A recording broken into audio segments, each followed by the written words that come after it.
super crazy. I'll mostly just show you guys like how to bring in a model and doodle on it so that you can do that if you need to. Or like if you, I don't know, it's kind of nice. To be honest, I usually don't use Mudbox. I use Substance Painter instead because it's just like infinitely nicer, I think. I'm gonna throw this in. So I'm gonna export this model as an OBJ, and I want the eyes as well. So I'll just select, I'll select OBJ from the dropdown down here.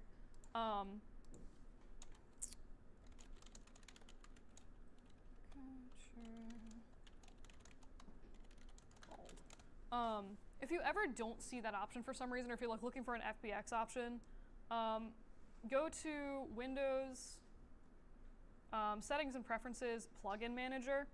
So again, Windows, Settings and Preferences, Plugin Manager. And this is also sometimes like if you can't find Redshift and you're looking for it, but it'll bring up like this giant unholy box of plugins. And you can search down. You'll see here there's like the OBJ export option. If this is ever like not loaded, you can just check the little loaded box and it should load that plugin and then give you the option to export as an OBJ from the dropdown when you export. I find a lot of times it'll like get rid of like render engines randomly or like FBX exports. So again, if you ever need to find this stuff, that's where the plugin manager is. You can also just search like OBJ up here and it should go through and like find anything with OBJ in it. Oh. Cool. Mudbox is still loading very, very slowly. But, hey, it lives.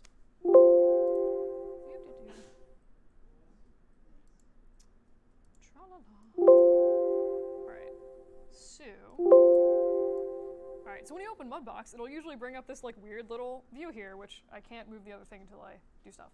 So I'll draw on the face that I just made. In this case, I'm just gonna, I'll select Open a File, navigate to my very awkward little flash drive, MISC models, and I want my bold caricature. And then it should import, here's Mudbox. So it should import the model into Mudbox. By default, I believe it works with Maya's like default UVs, or I'm sorry, default controls. So like the same like controls for panning and navigating around as Maya uses. But you'll notice, so if I press W, it toggles my wireframe on and off on this model. And you'll notice that this is still like a really low poly model. Maybe I want this to be a little bit smoother while I'm working with it.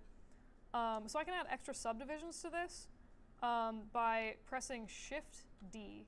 And you can see that I'll add a subdivision, and it's like, oh, there's one level of more polygons here. I could do it again if I wanted to. And again, that'll just add some more polygons, which I think is a little bit easier to work with. Like, drawing on a low poly face is like really disconcerting to me. If I ever wanted to go back and see like what the low poly version of this looked like, you can use the page up and page down buttons. So like page down will take you to the lower subdivision levels. Like here's the original model I imported. Page up is going to take you to the denser models. Any questions on that? Cool. So normally if you just like want to make a new material or whatever for your object, you would just right click over your object and do assign new material. I'll just make it a, I'm going to try a CGFX material. Okay, cool. That's kind of annoying. I actually haven't, I just realized this morning when I was fiddling with this that this actually works with like specular and glossiness instead of the like roughness and metalness that physically based like PBR materials work with. I'm fairly certain that there's a way to switch your project settings. There definitely is in Substance Painter, but I'm actually not sure if they've updated that in Mudbox. But for now, I'll just like work with this and call it a day. But anyway, so I can just like, if I just click on this little color channel and bring up this color wheel, I can change the diffuse texture of this to be whatever the heck I want. You'll notice my eyes are also still a different material.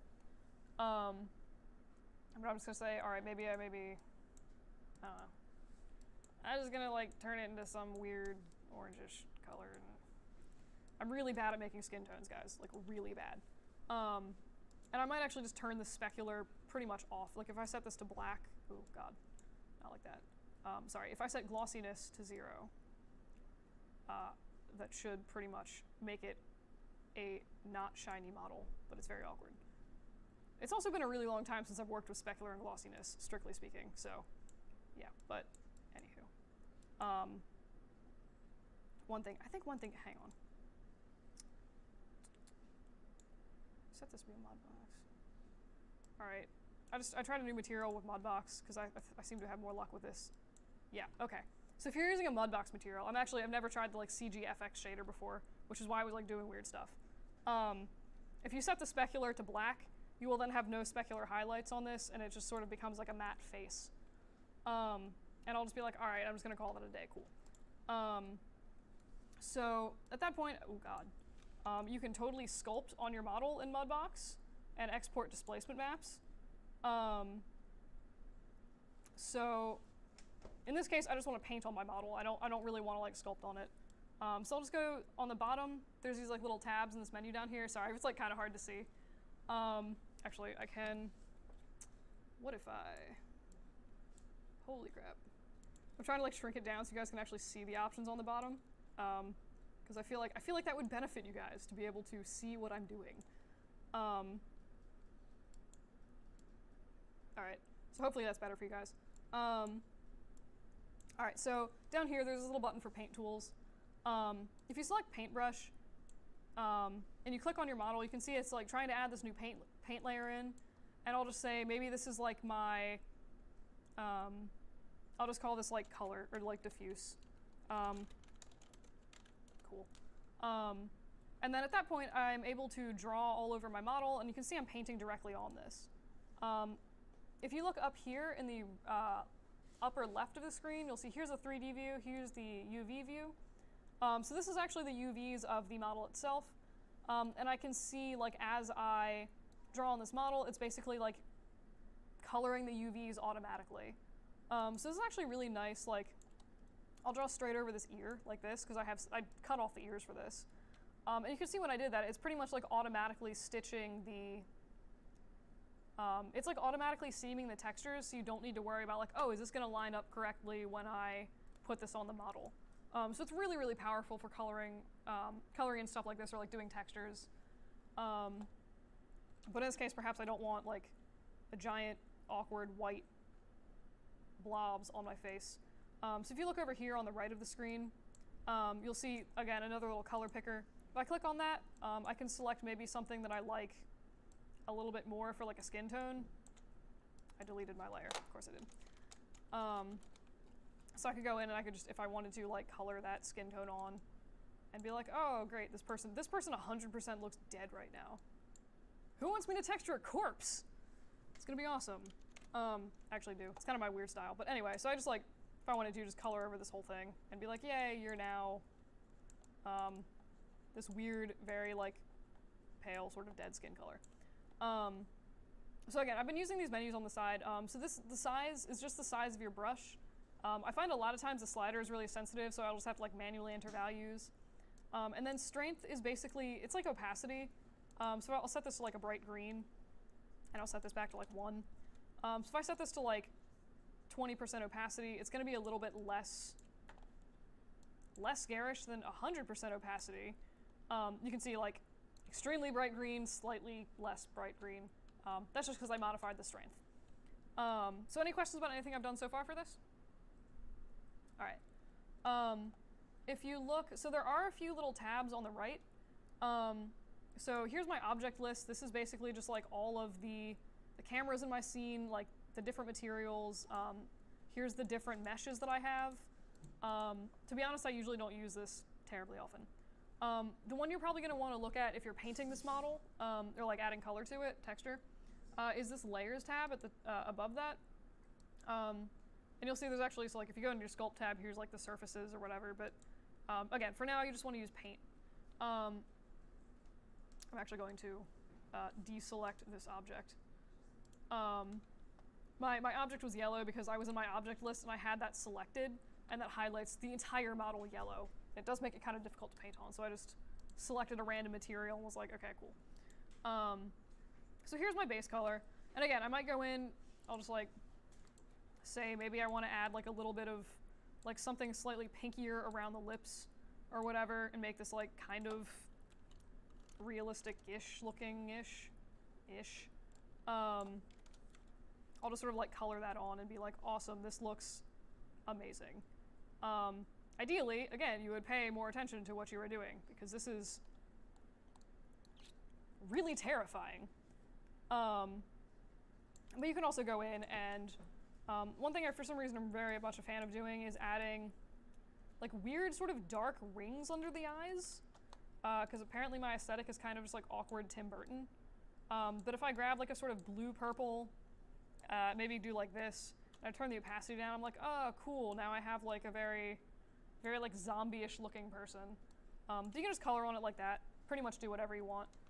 If I wanted to maybe add in like a colored scar on this person's face or something like that, but I didn't want it to be in the base color, maybe I wanted to remove it for a different texture for some reason, like if I was making maybe a game where the person like halfway through the game inherits this scar, obviously I wouldn't want that scar in the texture before the appropriate time, so I'd want to be able to like comp that in or out of the texture, or like select between different textures with and without that scar. So for like the sake of modifiability, it makes sense to leave that separate, right? So I would just add in maybe, I'd right click over here in this little paint layers menu and just do new layer. I'll call this face scar and just hit OK. At which point I could then doodle, I will make this yellow because I can. I'll be like, awesome, giant streak on the face. And this actually should pretty much work more or less like Photoshop. Like I can grab this, if I put this base color above this face scar, then it's going to get rid of the scar. Like anything on top is going to be displayed like over the things on the bottom. So I could add that there, and if I hit these little like circle thing next to the layer, I can just toggle that on and off so I can see my texture with and without it.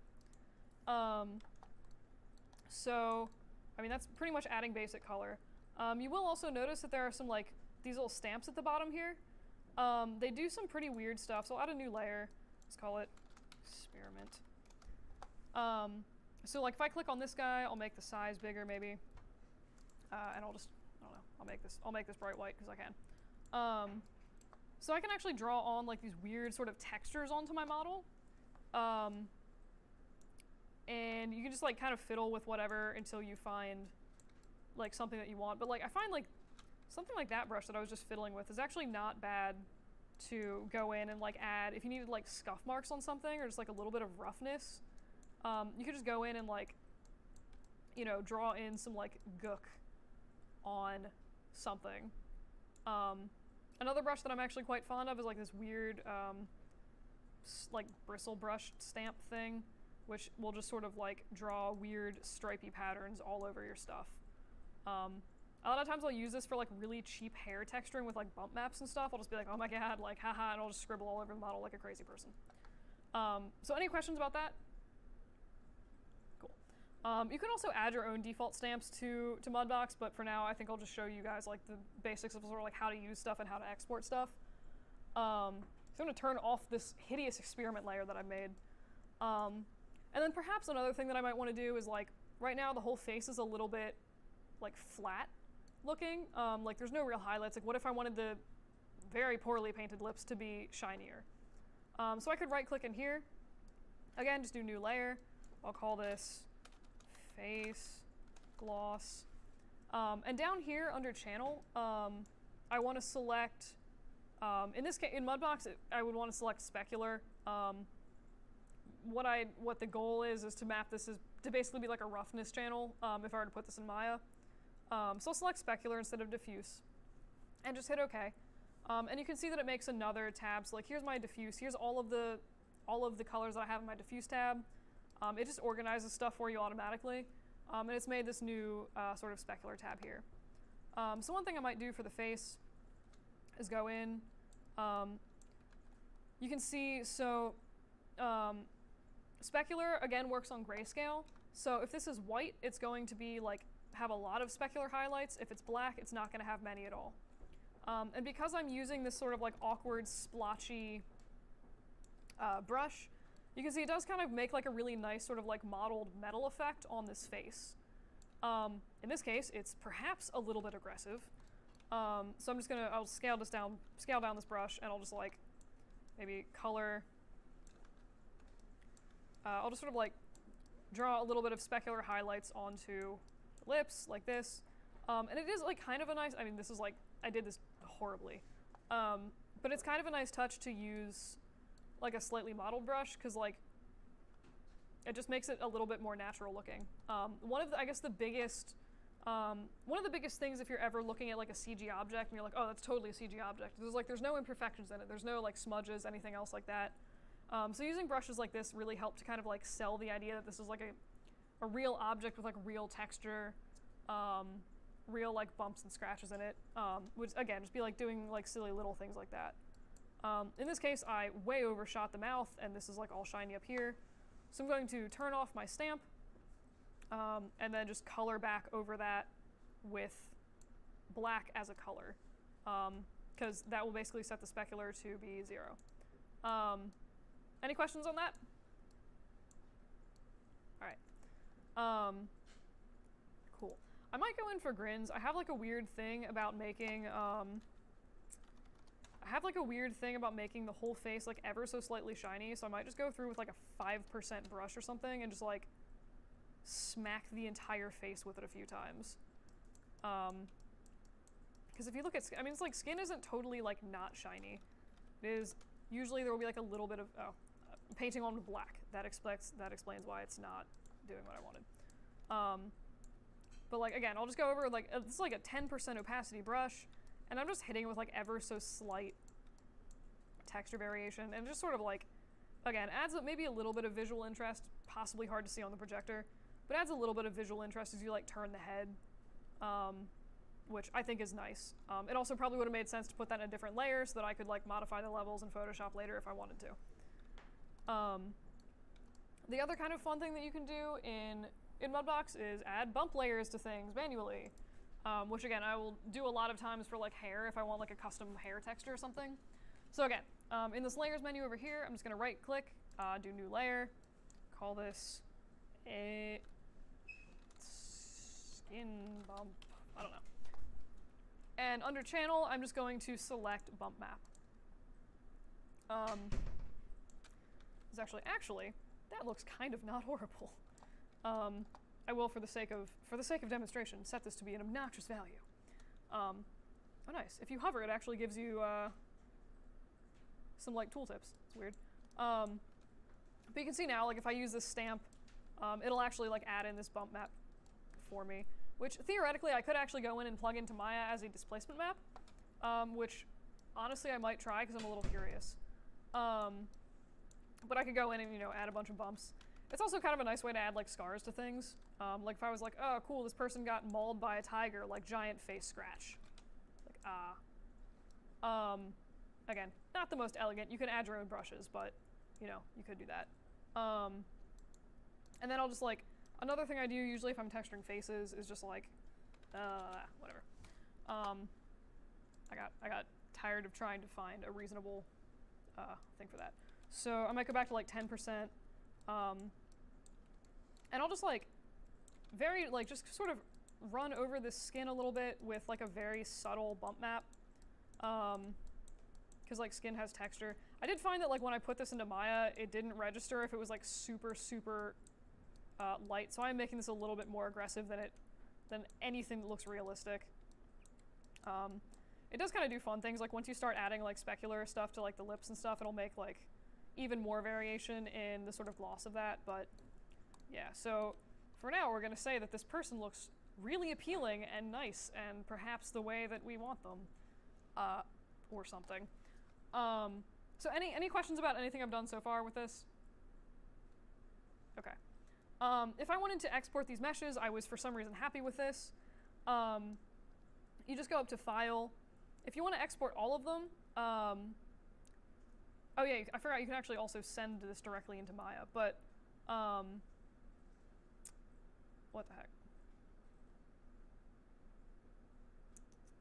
Sorry. Go to File and do Export All Paint Layers. It'll give you some options for naming your stuff. I usually just leave it as the default because I find this terrifying. The main stuff that I look at is what models am I exporting stuff for. In this case, I just want it to be polysurface 1, I think. And then the file type, I can override. So when I created these layers over here, it asked me like, what size do I want the files to be? Do I want like what format? You can override that here if you want to. In this case, I'm just going to leave it as whatever the heck I had it set to. I am going to change where this is rendering to because there's no reason this needs to go into like the hideous default.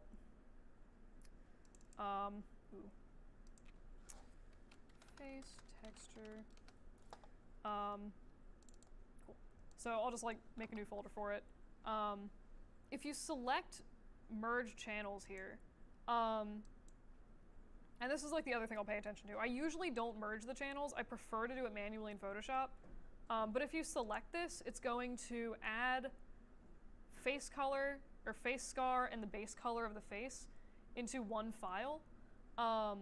Basically, it'll save like the color with the scar on top of it, which in this case, like maybe I don't necessarily want that. But if I did, I could just like merge these, or I could do it later in Photoshop. It's really up to personal preference. In this case, I think I'm just gonna be lazy and actually merge all my channels. And then I'll just hit export. And theoretically, so here's my file folder I've been using. And you can see it's thrown in a bunch of TIFFs for like the bump maps on the face, and some other things, which that was a bad one to test. But like, hey, here's my awesome looking map that I made on my face. So any questions about that? All right. So if I wanted, maybe I'll go back into Maya and I'll get rid of scary displacement head. Assign this a new material. And this is probably going to look a little bit weird, especially with the roughness channel, because it is not, again, there's like two different ways to sort of like work with shininess. One is like specular glossy, which is what Mental Ray uses. If you use blends, that's the settings that blends are going to use. Not physically accurate, not how things work in the real world. For physically based rendering materials, PBR materials, stuff like they're going to use an Arnold Redshift, that is going to be a roughness metalness map, which is like more how things behave in the real world. Instead of just sort of adjusting arbitrary sliders for like shininess, it's like how metallic is this object. There's like math, like real world math that goes into calculating that. Again, why we use Arnold and the Arnold standard shaders. But anywho, so I'll just grab these. I'm going to just map in. I'll map in and start with the color. Where am I? Cool. I forget where I put this stuff. Oh yeah. Cool. All right, so here's my diffuse.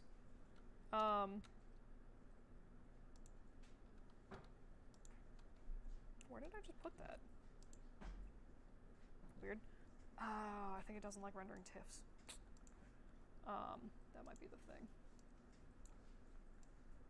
So that's incredibly obnoxious. Weird. It just didn't, oh, holy crap. Okay, no wonder it didn't work. So I may or may not have just put the color into my weight map, which makes no sense at all. Quick way to fix that, or my preferred way, I guess, to fix that, if I go into my hypershade, I'll go to the textures channel and find file. Theoretically, you would name these better, but in this case, I'm pretty sure it's file 2. I'll just drag that into color. It was totally not file 2, was it? No, or was it? All right, cool. I think it's file 2. And then you can see that it's like put a little bit of color in. I just need to go back to my material and break the connection on weight. And it seems like this might also need like an alpha's luminance checked, or not, or it's actually just the weirdest color ever. I might actually just export everything again as PNGs because I prefer PNGs. PNGs. Also, usually I'll make things slightly larger than they need to be, or like I'd rather make a 400 pixel or like a 4K texture and only need the 2K version instead of like using 2K and then be like, oh, I need to version up to 4K, but I can't because I don't have the resolution to do that. Again, that's just sort of like personal preference, but anywho. So I'm going to grab the PNG for my diffuse channel and open that.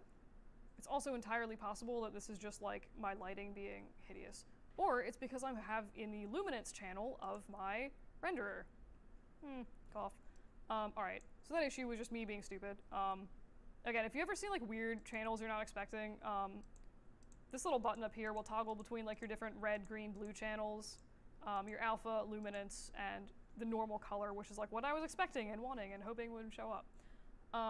Anywho. Alright, so I'm just gonna go in and I'll add like, I'll start with maybe, the next thing I'll throw in is like roughness, I guess. So again, I'll just grab the file for roughness. In this case, it's called specular. I'll use the TIFF, because TIFFs. And it didn't make a huge difference. I find, again, because it's working with a different, it's working with a little bit of a different like method of calculating texture that like the roughness maps don't calculate over, or like don't transfer over quite as well. Sometimes checking alpha and luminance helps a little bit, sometimes it doesn't. I do find that one thing I usually have to do, so you'll notice like the entire, like the chin over here is like super shiny and super glossy. Usually I'll have to invert that texture, and now the chin is not shiny and the lips kind of are shiny. A little bit. That's another thing where like I could go in and just do it in Photoshop and like actually swap the textures over, but like this invert button is so convenient. But anyway, any questions on anything I just did for that? All right. So the next thing I'm probably gonna do is throw in the bump map, because that's like the only other channel that I have at this point.